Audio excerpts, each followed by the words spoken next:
come to terms with so many things that happened. I was robbed of a childhood. It's the fate of so many people. I don't see myself as a special case. Somebody called me, a local farmer, and said, could they bring somebody in? His jeans are torn, don't look like he had a proper pair of shoes. My mother was unemployed and my dad was unemployed. So he had to leave us to go look for work. I always knew that school was my only way. The only way I get out of the situation is school. They can see the life that he's now living. They can see what he has done. They can see what he's achieved.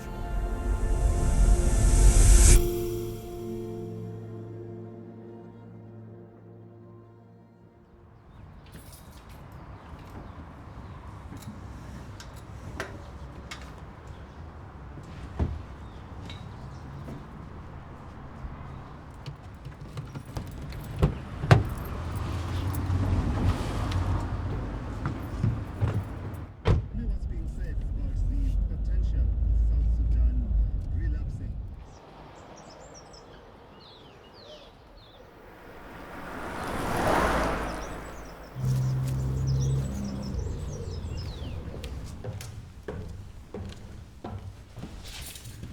My name is Bongani Maticka.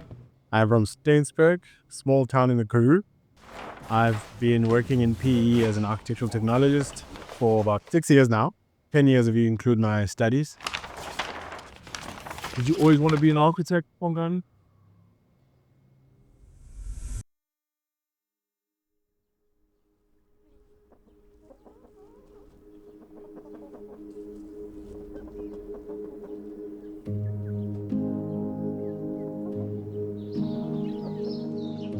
As a child, I remember just doing simple stuff, making houses out of bricks that were laying around, because I grew up on the farm and there was always material to play with.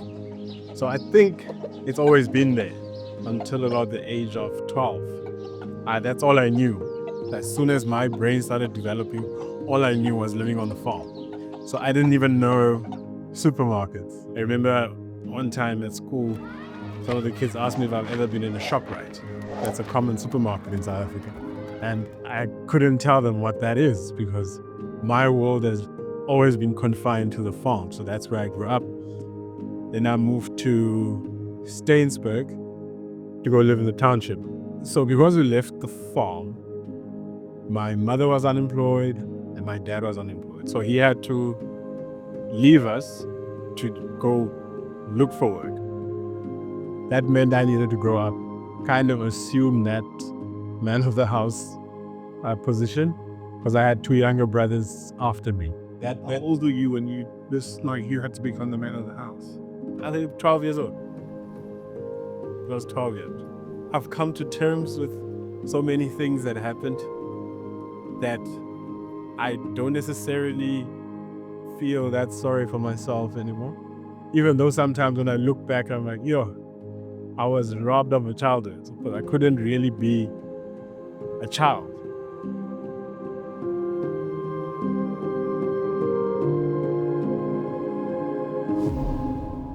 I always knew that school was my only way. The only way I get out of the situation is school.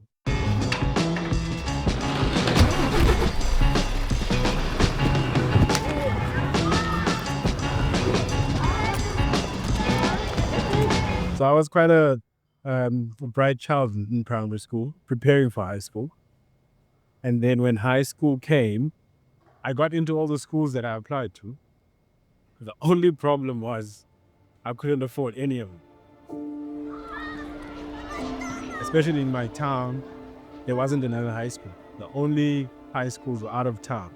So I think that was such a painful day that I can still remember it. Yeah.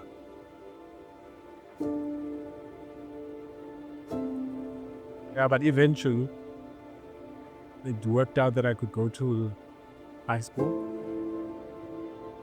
Initially, when I applied, they declined. They didn't accept me.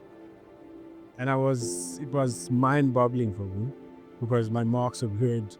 And then me and my mom hitchhiked from Stainsburg to Craddock. to just go find out why, because that was the only option I had left. The principal tells me, no, it's not that you can't have me in the school, but our hostel is not fit for students. So I was like, can I please go see myself? He took us around to the hostel, and it was bad. The rooms didn't have doors. There was no hot water in the showers. The showers were broken. The toilets were broken. But I told him, look, I don't have options, and I know where I come from. So I'm not necessarily picky because this is very close to my situation at home. So I was like, no, I'm here. I'm going to stay. I just need to be in school.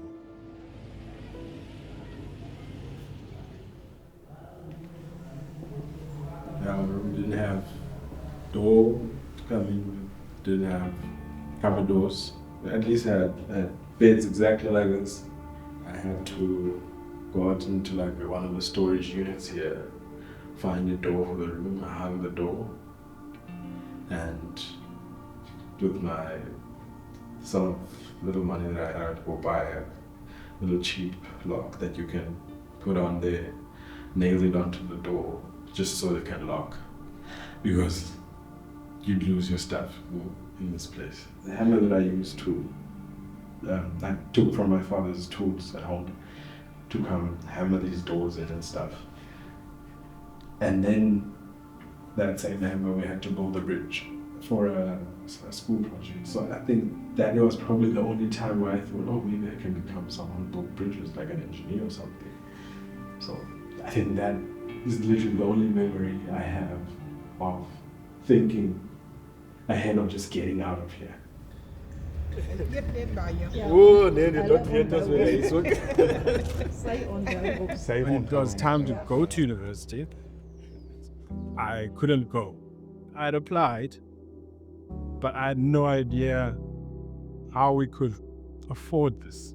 I had to make other plans, try to find a job. I even applied to the military. I had to reapply the following year to get into university. I didn't have a plan.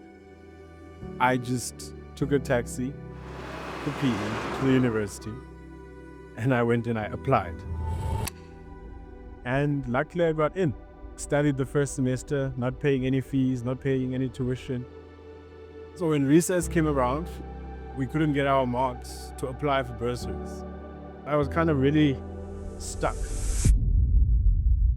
Then someone told me about Mr. Irvin Tam.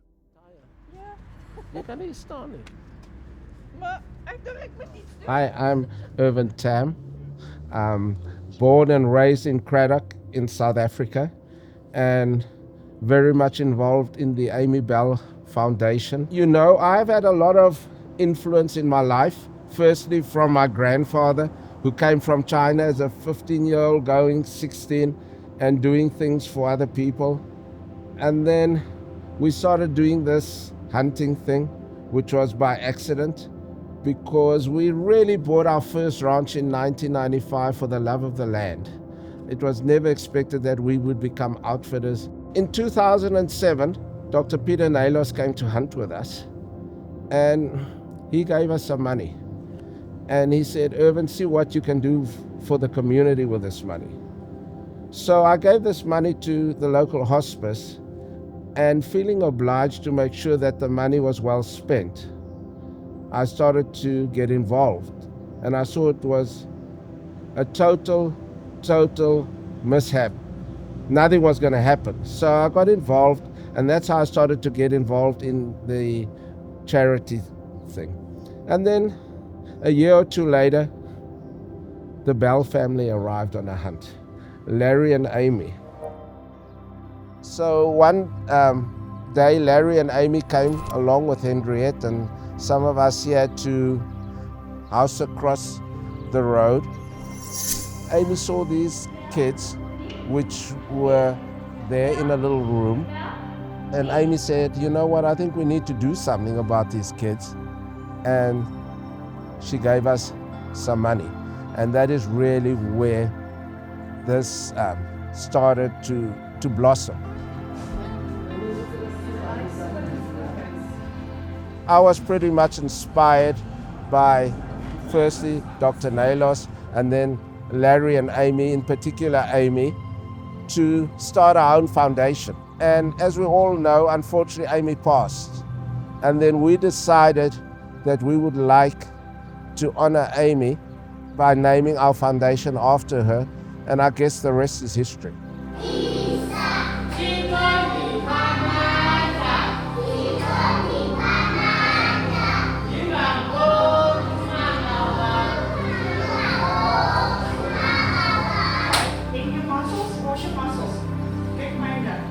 It is a special place I'm in to be able to connect with these people. For me, it's basically a full-time job. I understand the role I play in their lives and that we can then make a difference. There's so many bad things that we see going around, and that the group of friends we have, especially people like Larry and others, that so unselfishly give of themselves and get seen as figures, be it father or parental or supportive, to so many, many thousands of kids these days.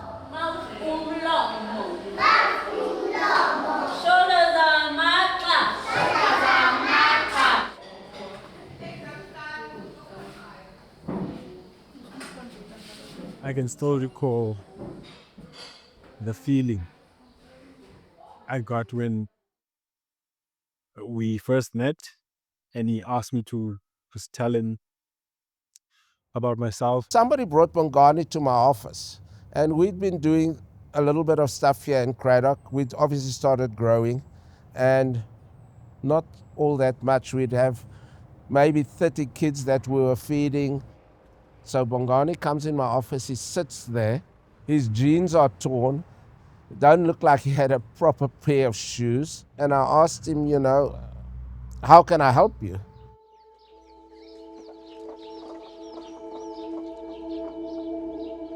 We first met and he asked me to just tell him about myself, and I think we clicked on a very personal level.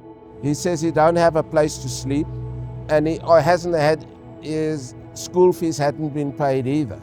And without question of, hey, I want to see your marks, or hey, we can't just put money behind you without knowing how you're actually doing in class. He just said, okay, Bongani, we're going to help you. We didn't have funds available really at that time to do anything, but it was just one of those spur of the moment things that I just felt, you know what? I think we need to invest in this boy. I gave him my details for the school, for the fees. I was like, this is my student number, this is how much I owe. And like a couple of days later, so I could go on the portal to just check if I can get my statement or marks. And immediately when I got it, I knew he had really done what he said he would do. And same day, I ran to his office with that paper in my hand. I was like, here's my marks. You're not throwing away your money. And I think ever since then, that's why my life just did a full 180 into a different direction. So you built this whole thing, you designed this whole thing? Yep.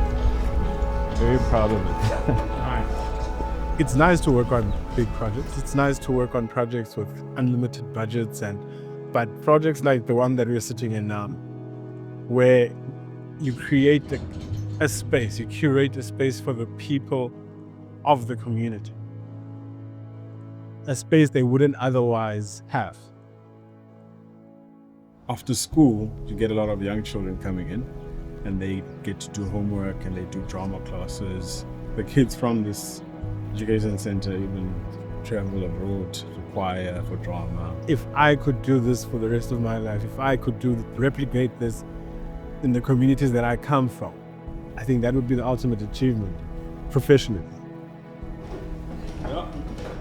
Bongani really did help a lot in getting me to get other people involved, especially people like Larry, to contribute to people like Bongani, because it's very expensive when you use your funds individually on students. You know, with 400,000 Rand, you could do a lot of good for the community.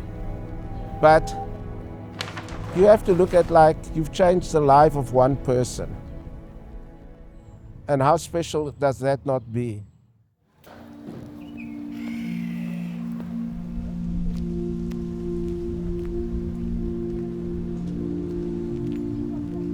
I was really fortunate to have met Mr. Irvin Tam and to be part of this program of Emmy Bell, because had I not been part of this program, I think I was going to be somewhere in the streets of Cradock, probably being exposed to things that I was not supposed to be exposed to. But this foundation, his presence in my life, was a center and remains a source of hope. I feel like my life would have been different in a sense that I would have been doing things that I wouldn't necessarily want to do, but I have to do. So Amy Bell coming along has really changed my life drastically, honestly. The program has not only made me as an individual, but it has impacted how I think, how I do things, how I connect with people, and how I communicate as well. Amy Bell has been there, supported me in every single possible way they could have, and I'm more than grateful. Now I am in uni. I am graduating in a couple of weeks. So yeah, it gives me so much hope, honestly, for the brighter future. Amy Bell's one of the few wildlife foundations that we have in South Africa, whereas all of our funding comes from communities involved in wildlife, conservationists, people that love the outdoors, and more specifically hunters and taxidermists, game breeders. So all of our funding comes from these kind of people. Did you have a realization of the impact of hunting on somebody like you who don't really hunt, right? I think at times we tend to be short-sighted about issues, like myself.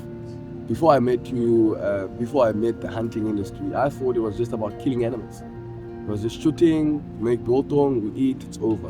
But I didn't understand that it does have a huge and a massive impact to individuals like myself. As I now know that it is not a bad thing at all, because it has helped me, my life, my future, through high school, uni. It's literally making my dreams come true. And besides me, there's so many other students, so many other high school students that's part of this program who it is helping. You know, the program has contributed to a lot of people in society. And I think a practical example of that is Bongani. Bongani is a true reflection of what the program is about, what the program seeks to achieve through assisting us and many other students. You know, so Bongani is an inspiring version of the program, and I think with what he has achieved and his achievements are what inspires us and drives us, those who come after him. Bongani being in Port Elizabeth, it makes it a bit easier for him to interact with kids. But I think most of all, they can see what he has done. They can see what he's achieved. There's kids now in Cradock going through this entire program from a very young age, from a very early stage in their education. They have this safety net that is kind of going with it. It preserves the naivety, being naive as a child, believing that anything is possible. And I think the minute you start hitting these blocks and then realizing that, oh, I can't go there because I don't have money, that being naive, all of that you lose. All of that, I can make something of myself, kind of falls away so quickly. That hope is gone. But for these kids that are now in the program, that hope never has to die.